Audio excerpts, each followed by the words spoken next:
Assalamualaikum warahmatullahi wabarakatuh. Perkenalkan, nama saya Dina Sara dari program studi Ilmu Al-Quran dan Tafsir. Video ini dibuat untuk guna memenuhi tugas akhir mata kuliah kajian kaidah tafsir stilistika. Pada kesempatan kali ini, saya akan memaparkan tugas saya dalam bentuk video ini. Di sini saya mengambil kaidah siyadah, istifham, dan juga mujmal khususnya pada surat Al-Baqarah ayat 171, 228, dan 260. Kaidah siyadah ini yang terdapat pada surat Al-Baqarah ayat 171 ini penggunaan dua lafadz yang pada dasarnya mempunyai makna yang sama, memberikan faedah tersendiri dibanding jika lafaz tersebut sendiri-sendiri. Faedah yang dapat dihasilkan adalah faedah penguat atau penegas, dengan dasar bahwa penambahan huruf saja dapat memberikan makna tambahan, apalagi penambahan lafaz. Adapun kaidah istifham pada ayat 260, terdapat kata kaifa yang digunakan untuk menanyakan keadaan-keadaan sesuatu. Pada kaidah selanjutnya yaitu mujmal yang terdapat pada ayat 228, pada lafaz ini mengandung makna lebih dari satu dan tidak ada makna yang menentu untuk diketahui, atau dengan kata lain lafaz itu mustarak. Masuk ke dalam pembahasan. Berikut ini bunyi surat Al-Baqarah ayat 171. وَمَثَلُ الَّذِينَ كَفَرُوا كَمَثَلِ الَّذِي يَنْعِقُ بِمَا لَا يَسْمَعُ إِلَّا دُعَاءً وَنِدَاءً صُمٌّ بُكْمٌ عُمْيٌ فَهُمْ لَا يَعْقِلُونَ. Yang artinya, dan perumpamaan orang-orang yang menyeru orang-orang kafir adalah seperti pengembala yang memanggil binatang yang tidak mendengar selain panggilan dan seruan saja. Mereka tuli, bisu, dan buta. Maka oleh sebab itu mereka tidak mengerti. Surat Al-Baqarah ayat 171.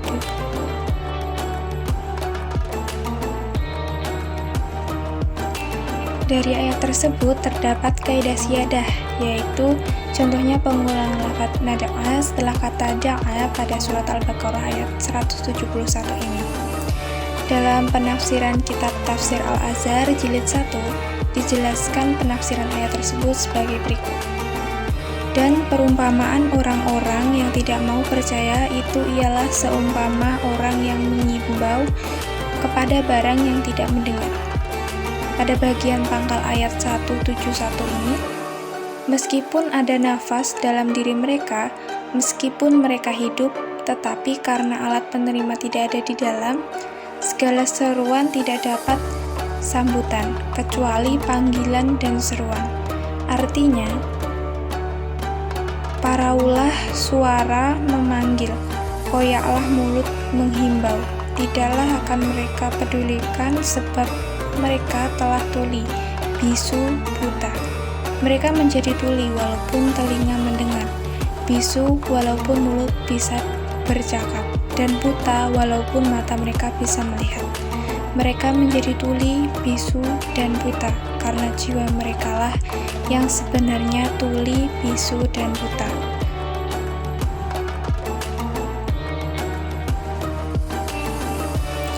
Dalam kajian tafsir ini dijelaskan juga ujung ayat dari surat Al-Baqarah ayat 171 ini. Oleh sebab itu tidaklah mereka berakal. Dimisalkan di sini laksana orang yang menghimbau ialah bila gembala mengembalakan binatang-binatang ternaknya. Kerja binatang-binatang itu hanyalah makan, memamah biak, sedang memakan rumput, mulutnya mengunyah. Walaupun tidak sedang memakan rumput, mulutnya tetap mengunyah juga. Walaupun dia dihalau kemana saja, tidaklah dia peduli. Yang penting baginya ialah mengunyah. Mudarat atau manfaat tidak ada dalam perhitungan mereka sebab mereka telah terbiasa digembala orang. Walaupun sudah datang waktu untuk meninggalkan tempat itu, mereka tidak akan beranjak kalau tidak dihalau. Maka orang-orang yang menjadi pak turut atau yang disebut mukhalid samalah dengan binatang di padang pengembala itu. Tidak ada kegiatan dari diri mereka sendiri. Tidak ada yang diharapkan dari pendengaran atau suara atau penglihatan mereka. Matanya tidak bersinar selain dari sinar kebodohan. Sinar yang kosong dari isi. Ingatlah, lembu yang telah dihalau ke pembantaian akan dipotong walaupun telah bergelimpangan bangkai temannya karena disembelih, tetapi yang masih tinggal sepak menyepak dan tanduk menanduk juga sesama mereka. Ini karena tidak mereka ketahui bahwa yang mereka hadapi adalah penyembelihan mereka juga. Mereka tidak sampai berpikir bahwa giliran akan tiba juga pada mereka. Apabila diperhatikan susunan ayat, dapatlah kita maklumi bahwa kehendak Allah hendaklah kita beragama dengan mempergunakan akal sendiri, sejak dari memikirkan alam, semua langit dan bumi. Peredaran siang dan malam. Kapal berlayar di lautan membawa yang manfaat bagi manusia, dan seterusnya. Dengan demikian, daerah akal diperluas dan dia dilatih berpikir yang mendalam. Kemudian, tentang memilih pendirian hidup, hendaklah diteruskan penggunaan pikiran itu bukanlah setiap yang didengar atau diterima dari nenek moyang langsung dilulur saja. Orang yang telah sanggup berpikir tentang alam, janganlah sampai menjadi pak turut dalam soal-soal kepercayaan dan pendirian. Selanjutnya berikut ini bunyi ayat 260 surat Al-Baqarah. وَإِذْ قَالَ إِبْرَاهِيمُ رَبِّ أَرِنِي كَيْفَ تُحْيِي الْمَوْتَى قَالَ أَوَلَمْ تُؤْمِنْ قَالَ بَلَى وَلَكِنْ لِيَطْمَئِنَّ قَلْبِي قَالَ فَخُذْ أَرْبَعَةً مِنَ الطَّيْرِ فَصُرْهُنَّ إِلَيْكَ ثُمَّ اجْعَلْ عَلَى كُلِّ جَبَلٍ مِّنْهُنَّ جُزْءًا ثُمَّ ادْعُهُنَّ يَأْتِينَكَ سَعْيًا وَاعْلَمْ أَنَّ اللَّهَ عَزِيزٌ حَكِيمٌ. Yang artinya, dan ingatlah ketika Ibrahim berkata, "Ya Tuhanku, perlihatkanlah kepadaku bagaimana Engkau menghidupkan orang mati." Allah berfirman, "Belum percayakah engkau?" Dan Ibrahim menjawab, "Aku percaya, tetapi agar hatiku tenang, mantap." Dia Allah berfirman, "Kalau begitu, ambillah 4 ekor burung, lalu cincanglah olehmu, kemudian letakkanlah di atas masing-masing bukit 1 bagian. Kemudian panggillah mereka, niscaya mereka datang kepadamu dengan segera. Ketahuilah bahwa Allah Maha Perkasa, Maha Bijaksana." Surat Al-Baqarah ayat 260.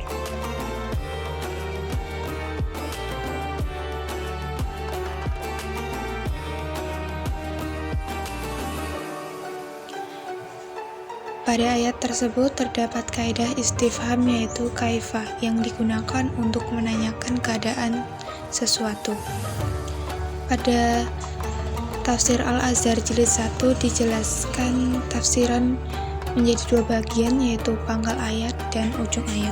Pada bagian pangkal ayat 260 ini dijelaskan menghidupkan orang yang telah mati kelak bukanlah karena dia tidak percaya atau kurang percaya kepada Allah, menanyakan kepadanya apakah dia tidak percaya.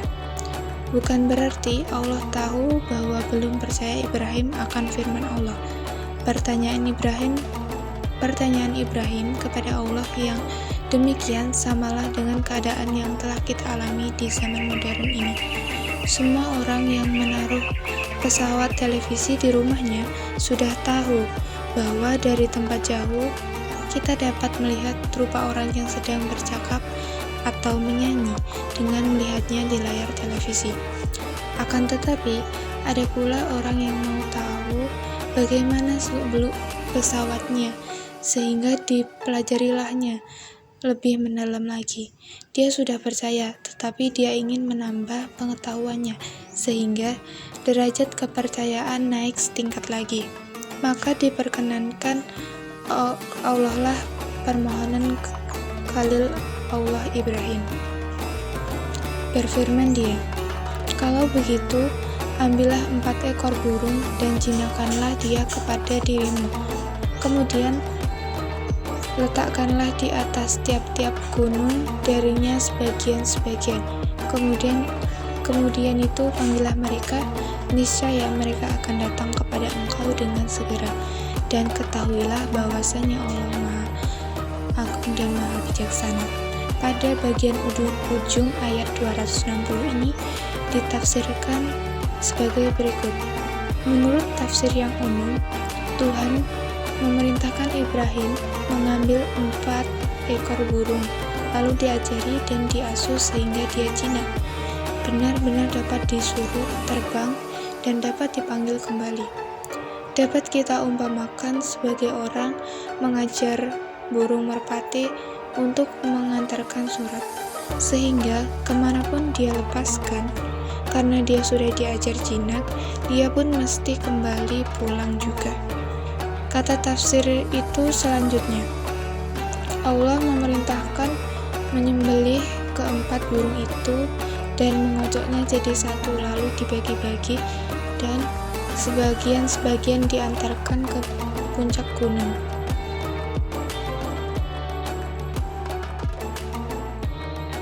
Selanjutnya berikut ini bunyi ayat 228.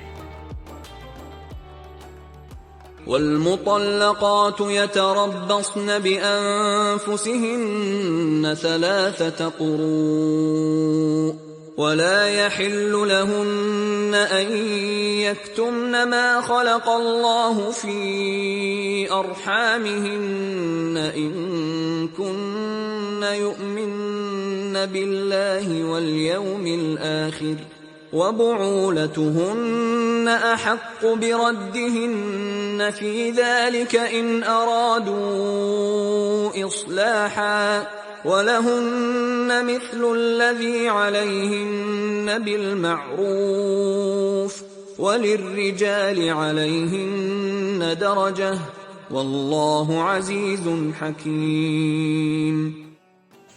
Yang artinya, wanita-wanita yang ditalak hendaklah menahan diri menunggu 3 kali qurra. Tidak boleh mereka menyembunyikan apa yang diciptakan Allah dalam rahimnya, jika mereka beriman kepada Allah dan hari akhir. Dan suami-suaminya berhak merujuknya dalam masa menaati itu. Jika mereka para suami menghendaki islah dan para wanita mempunyai hak yang seimbang dengan kewajibannya menurut cara yang ma'ruf, akan tetapi para suami mempunyai satu tingkatan kelebihan daripada istrinya, dan Allah Maha Perkasa lagi Maha Bijaksana. Surat Al-Baqarah ayat 228.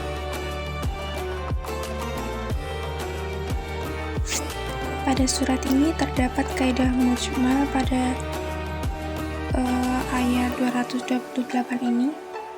Dalam tafsir Al-Wasit jilid 1 dijelaskan tafsiran ayat ini, yaitu yakni dalam kasus talak, suami mereka lebih berhak untuk mengembalikan mereka ke dalam mahligai rumah tangga, sebab syariat yang bijaksana sangat menghandlekan keberkahan langsungan ikatan pernikahan, dan tidak ada perkara halal yang lebih dibenci Allah selain daripada talak. Meskipun talak merupakan hak yang halal bagi suami pada kondisi darurat atau membutuhkan, Istri hendaknya memenuhi permintaan suami untuk menghalalkan hubungan pernikahan, dengan syarat tujuan dari rujuk tersebut adalah maslahat dan kebaikan bagi kedua belah pihak. Namun, bila tujuannya adalah menimpakan bahaya atau membalas dendam, maka agama tidak melarang bila suami melepaskan istri yang ia talak raji sehingga ia mendapatkan bahaya. Bagian akhir dari ayat tersebut menjelaskan hak dan kewajiban pasangan suami istri. Allah Subhanahu wa Ta'ala berfirman, "Dan mereka, para perempuan, mempunyai hak seimbang dengan kewajibannya menurut cara yang patut, tetapi para suami mempunyai kelebihan di atas mereka. Allah Maha Perkasa, Maha Bijaksana." Jadi para istri mempunyai hak dan juga menanggung kewajiban, sama seperti para suami. Mereka mempunyai hak dan juga menanggung kewajiban. Seperti ini pula hukum yang diterapkan oleh Nabi atas Ali dan Fatimah, di mana beliau menugaskan Fatimah di dalam rumah, mengurus dan menjaganya, sedangkan Ali, beliau ditugaskan di luar rumah. Ia harus berjihad, bekerja, dan mencari rezeki. Yang demikian itu bukan berarti menyepelekan kaum perempuan, meremehkan kelayakannya, atau merendahkan kecakapan, akal, dan ilmunya, melainkan tujuannya adalah membagi kewajiban sebagaimana yang dilakukan Nabi, sesuai dengan tablet, fitrah, dan kemampuan masing-masing dari laki-laki dan perempuan tersebut. Bahkan dalam hal ini, Islam hendak melindungi perempuan, menjaga kemaluannya dan tidak menganjurkan kepada keburukan dan kesulitan. Tingkatan lebih yang dimiliki suami adalah tingkatan kepemimpinan. Kepemimpinan tidaklah identik dengan perlakuan kasar, semena-mena, dan penindasan, melainkan maknanya adalah kewajiban untuk mengatur keluarga, menjaga, melindungi, dan memberi nafkah. Kewajiban ini merupakan beban di pundak suami yang porsinya lebih banyak daripada beban istri. Allah Subhanahu wa Ta'ala berfirman, "Laki-laki, suami itu pelindung bagi perempuan, istri, karena Allah telah melebihkan sebagian mereka, laki-laki, atas sebagian yang lain, perempuan, dan karena mereka, laki-laki, telah memberikan nafkah dari hartanya." Hukum talak. Islam mewajibkan suami untuk menggauli istri dengan baik, tanpa ada perlakuan buruk dan kasar. Islam juga mewajibkan setiap komitmen dengan batasan-batasan dan hukuman-hukuman Allah dalam menjalani kehidupan pernikahan dan ketika mengajukan diri kepada perkara halal yang paling dibenci oleh Allah, yaitu talak. Maka dalam kondisi apapun, suami tidak boleh mempermainkan perasaan istri dengan kata-kata talak, sebab talak jatuh kepada istri baik diucapkan dalam kondisi serius, dalam kondisi main-main, atau dalam kondisi bercanda. Juga tidak boleh mempergunakan hak rujuk setelah talak dengan tujuan menimpakan bahaya dan menyakiti, di mana bangsa Arab terbiasa melakukan pada masa jahiliyah. Dari penjelasan 3 kaidah tersebut, dapat disimpulkan bahwa masing-masing dari kaidah tersebut memiliki fungsi tersendiri dan memiliki fungsi untuk menafsirkan ayat sesuai dengan kaidah, agar tidak terjadi kesalahan dalam menafsirkan ayat tersebut. Dari sini juga kita mengetahui bahwa pentingnya belajar kaidah-kaidah tafsir, sebab banyak sekali kaidah-kaidah yang terdapat dalam ayat Al-Quran. Dan apabila kita tidak belajar tentang kaidah-kaidah tersebut, kita tidak akan pernah mengerti dan kita tidak bisa mengetahui arti yang dimaksud oleh ayat tersebut. Mungkin hanya itu saja yang dapat saya sampaikan di video kali ini. pembahasan mengenai 3 kaidah, yaitu kaidah siyadah, mujmal, serta kaidah istifham. Sekian pemaparan materi dari saya. Mohon maaf karena banyak kesalahan. Sekian, wassalamualaikum warahmatullahi wabarakatuh.